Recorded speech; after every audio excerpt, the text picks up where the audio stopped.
자, 여기서 박 전 대통령의 마지막 세월을 함께했던 사람이 또 있죠. 김막업 요리연구가인데, 자, 과거 이제 왕조 시절에는 뭐 대령 숙수다 이런 표현도 있었습니다만, 이분이 김막업 씨가 박근혜 전 대통령을 그야말로 지근거리에서 또 입맛을 다 이렇게 또 맞춰서 했던 얘기가 화제가 됐는데, 이분이 모 신문과 단독 인터뷰를 한 내용 중에 흥미있는 대목을 저희가 뽑아봤습니다. 먼저 전 청와대 요리연구가 김막업 씨 이런 얘기를 했습니다. 네, 간저에서 함께 지냈다. 그런데 대화를 나눈 적은 거의 없다. 박 전 대통령 차갑다고 해야 하나? 그런 적이 없어요. 웬만하면 인터폰으로 다 얘기를 했어요. 이렇게 얘기를 했고요. 박 전 대통령이 다른 사람들에게 자신의 속을 안 내보이고 싶어한다. 사람과 대면하거나 말씀하는 걸 싫어한다. 티슈를 다 쓰면 방문 앞 복도에 빈갑을 내놓는다. 이렇게 자, 저 얘기했어요. 얘기 화제가 된 게 티슈를 다 쓰면 방문 앞 복도에 빈갑만 내놓는다. 원래 그 전혜옥 전 의원 이런 얘기 했지 않습니까? 샴푸도 이미 다 단종된 거. 그런 것만 또 박 전 대통령이 쓴다. 취향이 참 독특하다 이런 얘기했는데, 자, 이 인터뷰 어떻게 보셨어요? 저도 오늘 그 인터뷰 기사를 읽으면서 그 생각했습니다. 이 김막업 씨가 사실 그 알려지기로는 이 관제에서 박근혜 전 대통령하고 박근혜 전 대통령하고 같이 잠을 자는 사이였지 않습니까? 그렇죠. 관제에서 그러니까 박근혜 대통령 곁에서 바로 보좌를 하는 유일한 한 사람이었는데, 물론 뭐 윤전수 씨도 가끔씩은 자고 갔다고 합니다만, 네. 어차피 본인의 그 곁에서 모든 걸 지금 다 지금 그 처리해주는 그러한 그 이 집사 노릇을 하신 분한테도 이 속내를 털어놓지 않았다는 그 부분에서는 나름대로 그 박근혜 전 대통령은 자신이 사람을 대하는 기준 자체가 엄격했던 것 같아요. 네. 예를 들면 지금 김막업 씨 인터뷰를 보니까 본인은 이 아마 박근혜 전 대통령이 그 당대표 시절에 그때 아마 자신이 하는 요리 그 무슨 행사에 같이 그렇게 알게 돼서 아마 들어갔다고 그래요. 네. 들어가 하는데, 근데 박근혜 전 대통령이 그 최순실 씨한테는 곁을 내주고 최순실 씨가 소개하는 사람한테는 상당히 곁을 내준다. 예를 들면 박채윤 씨 같은 경우도 이 박근혜 전 대통령하고 관제에 침실까지 들어가서 옛날 그 11.6 이후에 상당히 심적 고통을 겪었던 부분을 다 이야기했다고 하잖아요. 손잡고 울기도 하고. 울기도 하고. 예. 그런 걸 보면 박근혜 전 대통령이 결국 본인이 스스로 판단해서 자신의 그 속내를 털어놓고 한 사람을 저항한 것이 아니라, 결국은 최순실 씨가 그 소개한 사람한테는 속내를 털어놓되, 이 그렇지 않은 사람한테는 아무리 같이 그 한 지붕 밑에서 생활을 한다고 하더라도 곁을 내주지 않는, 상당히 어떻게 보면 박근혜 전 대통령 나름대로는 참 독특한 사람을 대하는 그런 이 습성 자체가 어떻게 보면 오늘의 이런 비극적 사태까지도 잉태한 것이 아닌가 하는 안타까움이 듭니다. 자, 그거를 예. 잠깐만요. 그거를 참 이제 표현을 네. 우아하게 이제 자 교수는 하신 거냐. 독특한. 네네. 근데 예전에 저는 갑자기 노태우 그 전 대통령의 그 대선 과정에서 탑슬로건이 뭡니까? 보통 사람의 시대였거든요. 그랬죠. 그 보통 사람이 아니었던 사람이 누구였죠? 박정희 정부와 전두환 정부에 대해서 강하게 비판하고 반전의 효과를 가져오고 권위주의와 그다음에 서민생활 보통 사람의 시대, 요 두 개를 대별을 하기 위해서 예. 보통 사람의 시대를 쓴 거거든요. 네. 그렇다면 박근혜 전 대통령은 노태우 전 대통령이 비판했던 보통 사람이 아니었던 네. 권위주의의 대표적인 산물이다. 이 지점이 그대로 일상생활에서 삶의 조건에서 그다음에 가구에서 그대로 드러나고 있다. 그런 부분들을 박근혜 전 대통령을 대통령으로 만들었던 주변들이 알고 있음에도 네. 불구하고 국민을 속였다라는 겁니다. 이런 측면에 있어서 제대로 검증하지 않은 대통령 후보의 위험성들을 다시 한번 이 시기에 보여주는 대목이라고 저는 이렇게. 네. 양해 사장의 또 날카로운 지적이 있었고요. 김막업 씨 요리연구소가 이런 얘기를 또 했습니다. 전기절약에 대한 얘기입니다. 함께 지낼 때 그분, 즉 박근혜 전 대통령은 늘 전기절약하세요라고 했어요. 해외 순방을 떠날 때도 이제 좀 쉬세요. 전기불 끄는 거 잊지 마세요. 단 2마디 해요. 단 2마디. 자, 이렇게 얘기했는데, 자, 그러면서 전기 얘기는 계속 이어집니다.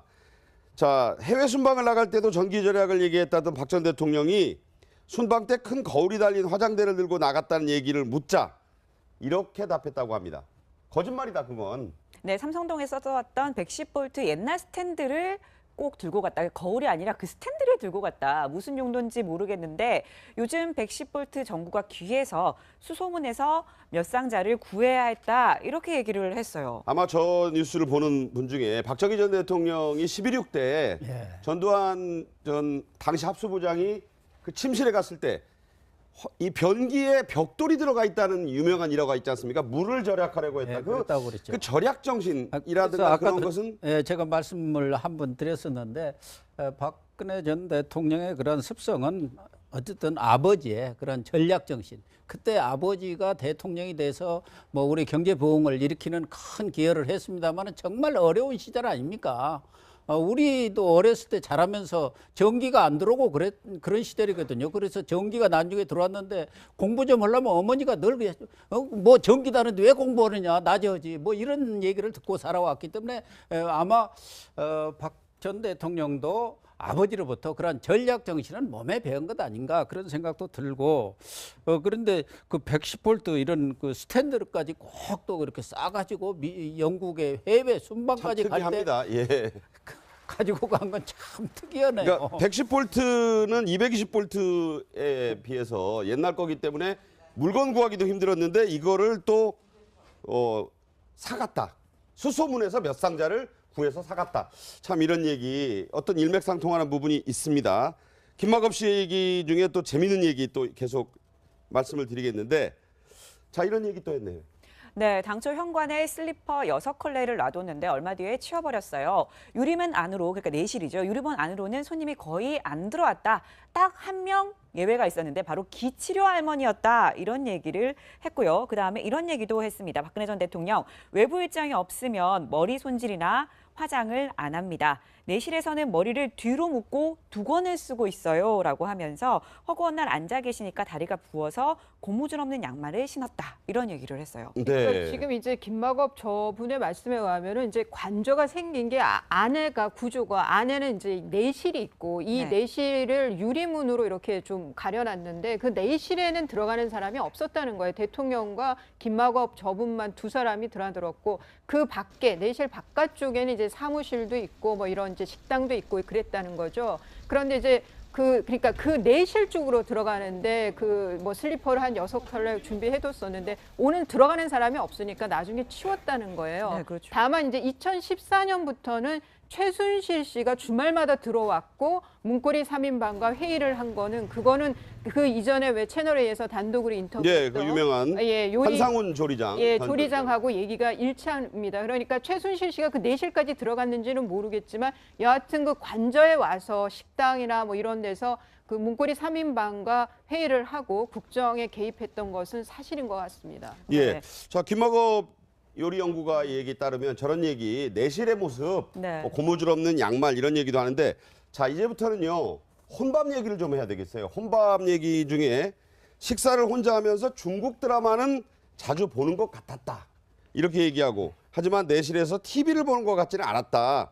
아침에 신문을 문 앞에 갖다 놓으면 라디오 소리가 흘러나왔다. 뭐 이런 얘기들이 이제 다는 아니겠습니다만 이런 편린이 있습니다. 그리고 드디어 최순실 씨에 대한 얘기가 나오죠. 네, 그렇습니다. 바로 이런 얘기를 했습니다. 최순실 씨가 2014년부터 거의 주말마다 들어왔다. 사무실에서 3인방 모아놓고 회의 같은 거 했는데 박 전 대통령이 가끔 참석을 했다. 이렇게 얘기를 했습니다. 저 얘기가 바로 지금 말씀드린 한상훈 전 조리장.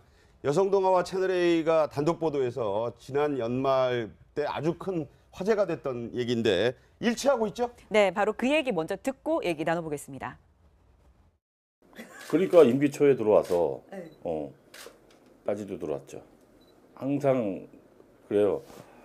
일요일 날은 항상 이제 들어올 거라고 저희가 이제 준비를 하고 있어요. 따로 이제 또 식사를 준비를 해야 되니까. 이제 보통 들어오는 시간이 한 4, 5시쯤 들어와서 딱 이제 들어오면은 3인방이라고 그러죠. 3인방 보통 한 7시쯤 하는 것 같아요.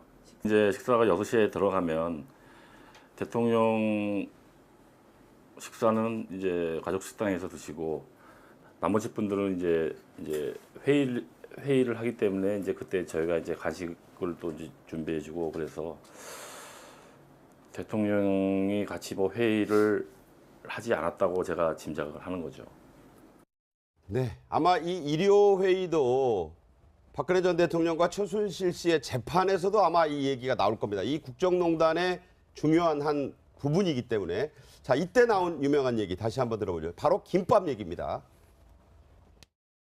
그게 이제 김밥을 이제 한 줄 정도랑 같이 이렇게 먹고 이제 한 두세 줄을 항상 싸달라고 했죠. 뭐 지금 생각을 해보면 그 김밥 싸갔던 게 아 정유라 주려고 가져갔구나 이렇게 생각하는 거지. 항상 그러니까 기본은 준비해놔. 단무지, 우엉, 소세지, 뭐야 그거 햄, 그 세 가지 준비하고 있는 거에다가 이제. 네, 지금 보면 결국 이 한 조리장과 이 김마과 할머니 얘기가 일치합니다. 자, 네. 김밥을 싸달라고 한 것도 맞고 이 사람들이 모두 회의를 한 것도 맞다 이런 얘기를 하고 심지어 이 김마과 할머니 이런 얘기를 했어요.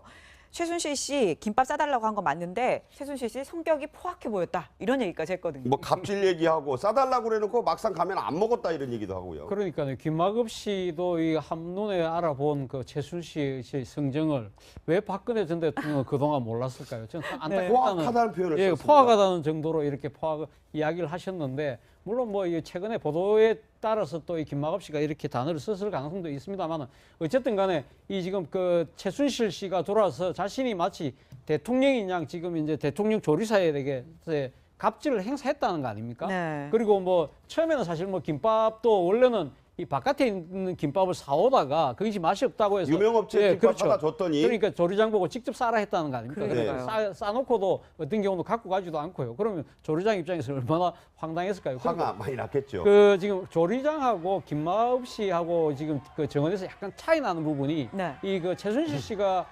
매주 일요일 날 들어와서 3인방과의 회의를 대통령은 따로 한 것처럼 조리장은 이야기했는데 김마읍 씨 이야기로는 대통령도 가끔씩 거기 참석했다는 거죠. 그렇죠. 저는 이 대목이 상당히 좀 앞으로 향후 재판 과정에서 상당히 문제가 되지 않을까 하는 생각인데요. 그렇다고 한다면 최순실 씨가 자신이 사실 뽑아서 임명하긴 그 문고리 3인방들과 이 국정농단을 여러 가지 이야기를 했다고 한다면 그 사실을 박근혜 전 대통령이 전혀 모르는 것은 아닐 수도 있다. 본인도 직접 거기 참석해서 여러 가지 이야기를 듣는다든지 그런 참석 그 자체가 어떻게 보면 문고리 3인방에게는 이거는 박근혜 전 대통령의 묵시적인 지시일 수도 있다고 생각할 수 있는 대목이잖아요. 네네. 그래서 본다고 한다면 저는 김마급 씨 이 증언 자체가 향후 재판 과정에서 중요한 하나의 쟁점으로 될 가능성이 있겠다는 생각이 듭니다. 자, 그리고요, 김마갑 씨.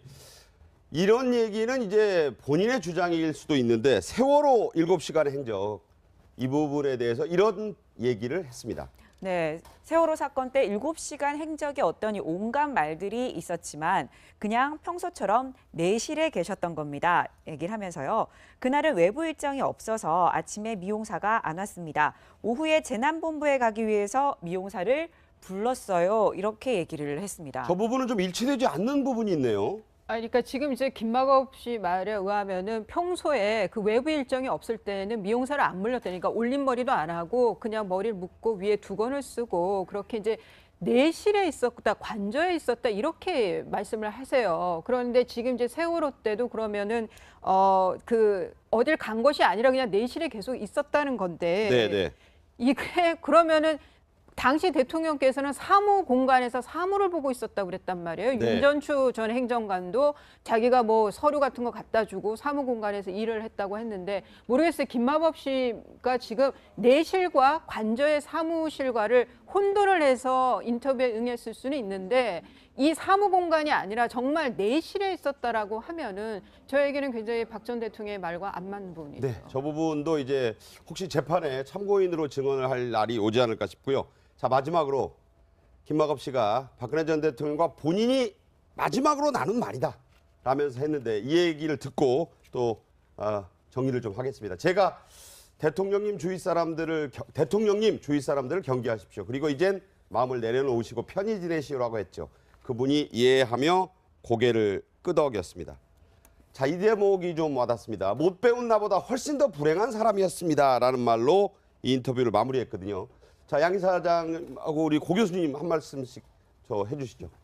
저는 이 김학업 씨 이런 인터뷰를 보면서 박 전 대통령이 왜 인생을 이렇게 살았을까? 네. 아주 뭐랄까요, 좀 의구심도 들고 좀 여러 가지 소외가 느껴지는데 또 김학업 씨의 그런 여러 가지 증언들로 보면은 박 전 대통령이 최순실에게 진짜 국정농단 하도록 허락해 주었구나. 네. 매주 토요일 날 와서 최핵심 그 참모인 세 사람하고 늘 회의를 하도록 허락을 해준 거고 가끔 또 회의까지 참석했다고 본다면은 본인이 국정농단에서 전혀 관계가 없다. 이런 말은 더 이상 해서는 안 된다. 그런 생각도 듭니다. 못 배운 나보다 더 불행한 사람이었다라는 말 어떻게 보셨어요? 그럼 저는 뭐 못 배운 나보다 더 불행했다고 저 그 부분에 대해서는 상당히 이제 공감이 되는 것 아닙니까? 그런데 왜 그렇게 박근혜 대통령 최순실에게 그런 모든 것들을 맡겼을까? 저는 지난번 법정에서 장시호 씨가 이야기했던 딱 한마디에 네.